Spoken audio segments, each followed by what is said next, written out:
ኖላዊቶች እንግዲህ ወይዘሮ ሜላት በፍጹም ወርቄ ካልተመለሰ ድንብላልን ማስፈታት አልችልም ብላ እምቢ ብላለች ማለት ነው። እግሯ ላይ ወርቆ ተምቹ ጠይቋት ነበረ። እሷ ግን ልታደርገው አልቻለችም ማለት ነው። በጣም ያሳዝናል። የሚያሳዝን ነገር ነው እያየን ያለ ነው ማለት ነው። እውነት ለመናገር ታሳዝናለች። ሰላም ጤና ይስጥልኝ ውድ ቤተሰቦቼ፣ ለቻናል አዲስ ከሆናችሁ ላይክ፣ ሼር፣ ሰብስክራይብ አድርጉ። የህይወት ቤተሰቦች ማለት ነው። እንዴት ተለመደ ይዘንላችሁ የመጣ ነው ኖላዊቶችን ነው ማለት ነው። የኖላዊቶች ታሪካቸው እንደቀጠለ ነው ማለት ነው ውዶችዬ። እንግዲህ ወይዘሮ ሜላት ኢዩኤል በድጋሚ ይቅርታ ጠይቋት አብረን እንስራ ብሏት ነበር። ግን አሁን ደግሞ በድጋሚ ሚስቱ አብሯ እንዳትሆን ከልክላለች ማለት ነው። ይችን ደግሞ ልፍድድ ማን ያመጣብን? ይች ሳራ የምትባል ማለት ነው። ጠለኋት እና ይህ እንግዲህ ወይዘሮ ሜላት የእጇን እያገኘ ነው። ሰው የዘራውን ነው የሚሄደው ማለት ነው። እንግዲህ ድንብላልን እያሰቃየች ነበረ ማለት የምንወደው ሰው ነው ከጎናችን ከየት መጣ ሳንል ነው ድንገት እንትን የሚለንና በዛ የተነሳ እንግዲህ ድንብላልን በፍጹም አላስፈታትም ወርቄ ካልተመለሰ ብላ እንግዲህ ተምቹም ደግሞ ተው ብላይ ነው እንጂ አቃጥላችሁ ነበር ብሎ እንግዲህ ዝቶባት ሄዷል ማለት ነው። ሀናና ሲር እንግዲህ አልፈልግሽም፣ የራስሽን ኑሮ መርጠሻል፣ እናትና አባትሽን ስለመረጥሽ ቤተሰቦችሽን የራስሽ ጉዳይ፣ ስለዚህ መተሽ አትጠይቂኝ ብሏታል ማለት ነው። አሲር እንግዲህ በድጋሚ ያው ይወዳታል። በእርግጥ ግን ያልተስማሙበት ምክንያት ምንድን ነው? እንጋባ ብሎ ስለጠይቃት እሷ ደግሞ ማግባት አሁን ላይ አልፈለገችም ማለት ነው። ሀና ታውቃላችሁ ያለችበት ሁኔታ በጣም ከባድ ችግር ነው ያሉት ቤተሰቦቿ እና እሱም በማስመልከት እንግዲህ አሁን ላይ ደግሞ መግባት አትችልም ማለት ነው። ማግባት አትችልም። በዛ የተነሳ እንግዲህ ከባዱ ዋነኛው ነገር እየተጣሉ ይገኛሉ ማለት ነው። እውነት ለመናገር አንድ ሰው አቅርበን ስናየው በጣም መልካም ሰው ነው ብለን የቀረብነው ሰው ደግሞ ከጀርባችን ጉርጓር ቆፍሮልን ይሄዳል ማለት ነው። ወይዘሮ ሜላት እንግዲህ ከባድና በጣም መጥፎ ጊዜያትን እያሳለፈች ነው ከልጆቿ ጋር። እንግዲህ ኢዩኤልን አግኝታ ይቅርታ ተጠያይቀው ስራውን ልጀምርም ደግሞ በድጋሚም ተቀጣጥረው ነበር፣ ግን አልሆነላትም። አሁንም ቤቱ ድረስም ብር ስለሚያስፈልጋት ሄዳ ማንኳኩታ ብትጠይቅ ሚስቲቱ አመነጫጭቃ ነው የመለሰቻት ማለት ነው። ምላሴ እንግዲህ ከዚች ከመጣችው ልጅ ጋር እንግዲህ ረብቃ ጋር በጣም ጥሩ ጊዜ እያሳለፈ ይመስለኛል ማለት ነው። ማለት ከጎኑ አለሁ እያለችው ነው። ምን ተልእኮ ቢኖራት ነው የመጣችው? እሱ ጋር እየተከታተለችው ነው እንግዲህ አብረን ተምረናልም ትለዋለች። ብቻ ከባድ ነው። ተምቹ ድንብላልን እስር ቤት ክዶ ድንብላል በጣም አሳዝናኛለች እውነት ለመናገር ወዶችዬ ማለት ነው። ድንብላል ማለት መልካም እናስተዋይ ልጅ ናት፣ ግን ይሄ ይፈጠራል ብለን አንድ ቀን አስበንም በሆናችንም በህልማችንም የለም ነበር ማለት ነው። ይህም በማስመልከት እንግዲህ ከማንም ጋር ሁኜ መጣላት አልፈልግም ብላለች ማለት ነው።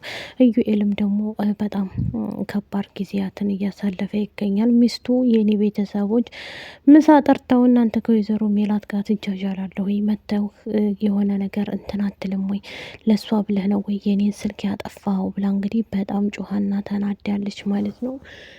ዛሬ እንግዲህ አይሆንም ብላ ስለከለከለችው እሷም ደግሞ መልስ የሰጠቻት ምንድን ነው ወይዘሮ ሜላትን እንግዲህ ስትመናጫጭቅ ሜላትን በቃ እያንቋሸሸች ነው እያየናት ያለ ነው። እውነት ለመናገር እንደዚህ ማድረግ አልነበረብሽም ሳሪ ማለት ነው። በክብር አናግሪያት። በእርግጥ ሜላትም ያው ጥሎባት ነው። እውነት ለመናገር አግኝቶ ማጣት በጣም ከባድ ነው ከምንም በላይ ማለት ነው።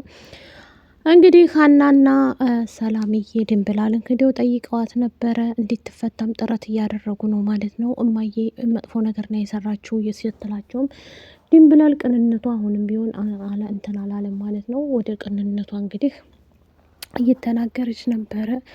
ምንም ችግር የለም እኔ በቅርቡ እፈታለሁኝ እናንተ አታስቡ፣ ሰው እንትን ስላለኝ እኔ ምንም ቢሆን ወደኋላ የምልበት ነገር የለም። ስለዚህ አንዳንዴ ያጋጥማል፣ በቅርቡ ደግሞ እውነት ይወጣልኝና እወጣለሁ ከዚህ እስር ቤት ብላ እንግዲህ ተናግራለች ማለት ነው። እውነት ለመናገር ድንብላል በጣም ነው ያሳዘነች ማለት ነው። ያመንኳቸው ሰዎች ከዱኝ ብላ ነው ያለቀሰችው። ተምቹም ደግሞ እውነት አንቺን አይቼ ነው እንጂ ካላስፈቱሽ እኔ ምን እንደማረጋቸው የሀናን ቤተሰቦች እነግርሻለሁ፣ ሀናን ጭምር እገላታለሁ ብሎ ሲላት፣ አቃጥላቸዋለሁ ሲላት፣ በፍጹም እነሱን እንዳነካን ያለችው። አስቡት መልካምነቷ የድንብላል ማለት ነው። ጨዋና መልካም ማስተዋይ ልጅ ስለሆነች ይህም በማስመልከት እንግዲህ መልካም ነገሮችን ለማድረግ ሞክራለች ማለት ነው።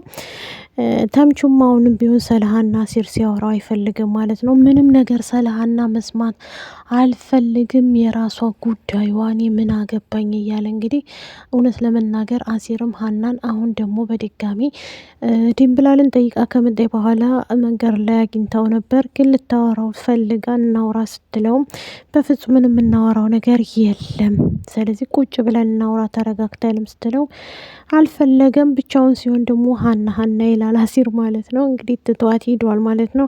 እያለቀሰች ቤተሰቦቼ አያሳዝኑም ወይ? አንተ ቤተሰቦቼን ጠልታቸዋል ወይ እያለችውም ነበር። እሱም ቤተሰቦችሽን አልጠላውም፣ ግን እኔና አንቺ ህይወታችንን መቀጠል እንችላለን፣ መኖር እንችላለን። ስለዚህ ይሄ ማለት ደግሞ ከቤተሰቦች ከሆነሽ አይደለም ነው፣ አሲር እንጋባና አብረን እንኖር ነው የሚለው። አሁን ከባድ ነገር እየተፈጠረ ይገኛል ማለት ነው፣ በወይዘሮ ሜላት ቤት ማለት ነው። ሜሉዬ የኔ መልካምና ጨዋ ነበርሽ፣ ግን አሁን በድንብላል ላይ እያረግሽ ያስጠላል ማለት ነው። ምን እንልሽ አንችልም። ይሄን ነገር ደግሞ ማስተካከል የምትችዩ አንቺ ነሽ ማለት ነው። ይሄ ማለት ድንብላልም ማስፈታት አለብን፣ ተምቹም ትፈታ አይቻልም እያለ ነው ማለት ነው። ከባድ ነው። ሰላምም ግራ ገብቷታል። እማዬ ስራ የሚሆንልሽ አይመስለኝም፣ ስራውን መተው አለብሽ። አሁንም እንደፈራሁ ገና ሳትጀምሪው እየተጫወቱብሽ እንደሆን በምን ታውቂያለሽ እያለ ከወደዳችሁት ቪዲዮውን ላይክ፣ ሸር፣ ሰብስክራይብ አድርጉ። ባይ ባይ።